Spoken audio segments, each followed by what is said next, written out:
Hello and welcome back to my series where I share some of my favorite books and then I pick one, I flip through it, and I randomly select 3 ideas or quotes that are going to inspire us today. That is what they're meant to do. Books change our lives. And one of the things that we can do, especially those life-changing books, if I asked you, what are the top 5 books that changed your life, you'd be able to write those. You'd be able to share those with me, right? Like you know them, there's this feeling that you get when you think about them. You might not remember everything it said, but you remember how it made you feel. You remember when you were finished reading it, how it impacted your life in probably more ways than one. And so those are really incredible books that we get to go back to and flip through and kind of see some inspiration that we might need in our day. And that's what I really love to do. It's a fun exercise. I really encourage people to do is to just flip through to any page. And I almost feel like whatever you discover is meant for you. So let's see what's meant for us today. Right before I jumped on, I went ahead and I did flip through. I didn't want to have you guys sit here and watch me read. So I did flip through and randomly selected 3.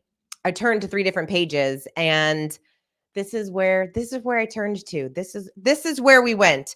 All right, the first page I flipped to was it says it's let me share the book that I'm sharing with you. It's called Show Your Work by Austin Kleon. He is one of my favorite authors, one of my favorite creators. He is so artistic and interesting, and he's just a really fascinating person. He also has a really wonderful newsletter, but he has these books.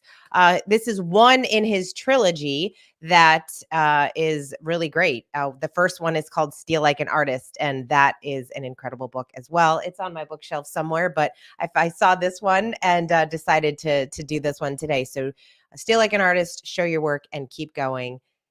Great trilogy. If you have not picked them up, I highly encourage you to do so, no matter if you're an artist or not. But hey, we are all artists. We are all the artists of our life. Okay, so this is what I flipped through. Dumpster diving is one of the jobs of the artist. Finding the treasure in other people's trash, sifting through the debris of our culture, paying attention to the stuff that everyone else is ignoring, and taking inspiration from the stuff that people have tossed aside for whatever reason. So he's talking here about discovering the art, the inspiration in other people's trash, right? The things that people might not be noticing. So a little bit further on in the page, he says, all it takes to uncover hidden gems is a clear eye, an open mind, and a willingness to search for inspiration in places other people aren't willing or able to go. We all love things that people think are garbage. You have to be courageous. You have to have the courage to keep loving your garbage because what makes us unique is the diversity and breadth of our influences. I love this. So this whole chapter is kind of talked about in. It's called "No Guilty Pleasures." But I love this quote because it really reminds us that our inspiration is someone else's. Is our inspiration can come from wherever, and we're inspired by things that other people are not, right? Like how many of you have you ever had somebody send you a video that they thought they were really funny, or a poem or a song? I love sending people songs. I love when people send me songs too. And sometimes you think, oh, this is incredible, but other times you think, yeah, it's fine. It's not my jam though.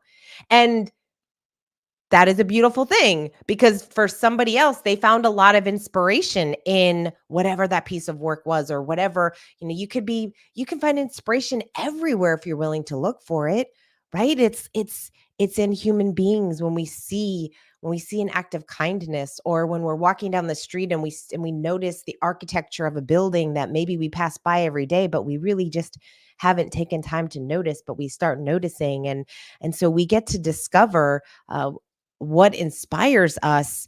And it also inspires us to do, and you know what's really cool? You might find inspiration in old work that you've done in the past.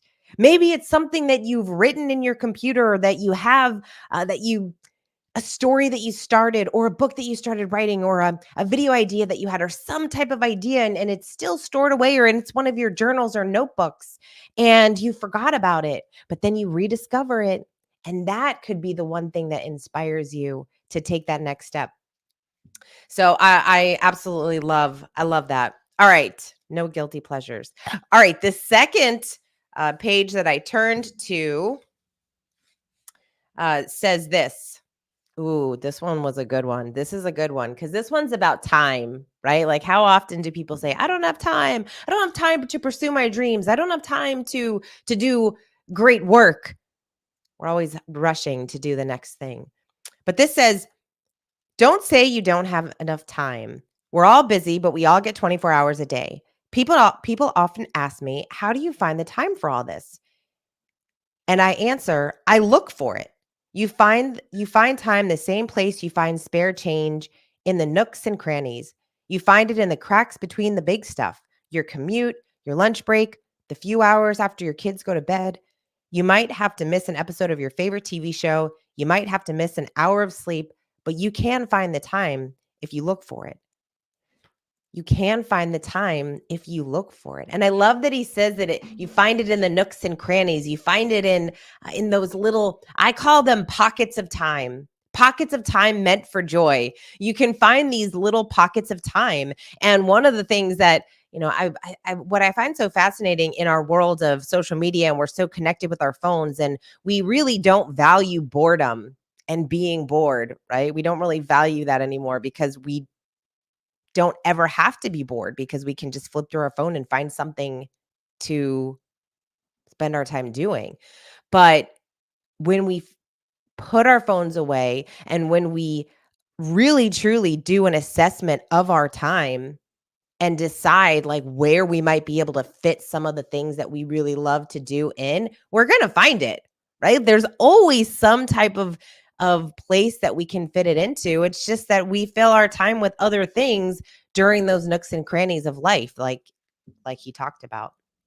So we find the time. But we have to get really real with ourselves when we say something like that, right? We have to be honest and say, "Hey, I really do have to make a concerted effort to find the time, and where am I going to find it?" But that is an opportunity to do that time assessment and figure out where you're going to play. When are you going to give yourself the time to do the work that you say you want to do, to pursue the dreams that you say you want to pursue? To make time for some of those creative projects. Austin is an artist and he does a lot of really incredible, really really interesting work. And while you might not be a quote unquote artist in the sense that you're painting or drawing or writing or creating something, that doesn't mean that you don't want to spend time doing some of that stuff. That doesn't mean that you don't want to spend some of your time creating whatever that looks like for you, doing a video, writing a blog post, or starting a podcast, or whatever your creative pursuit is. We get to find the time for that. Okay, the third page that I turn to, the third idea that we get to inspire us today is, this whole book is so awesome. So he says, protect your vulnerable areas. If you have work that is too sensitive or too close to you to be exposed to criticism, keep it hidden. But remember what Colin Marshall said: compulsive avoidance of embarrassment is a form of suicide. If if you spend your time avoiding vulnerability, you and your work will never truly connect with other people.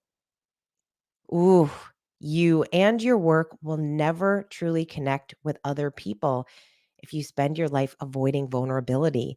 We can't avoid being vulnerable. We can't avoid putting work out into the world. Think about how many projects, how many videos, how many articles, how many pieces of art, how much music is just hidden in someone's computer, maybe in yours or in your notebooks, because we don't have the courage to share our work.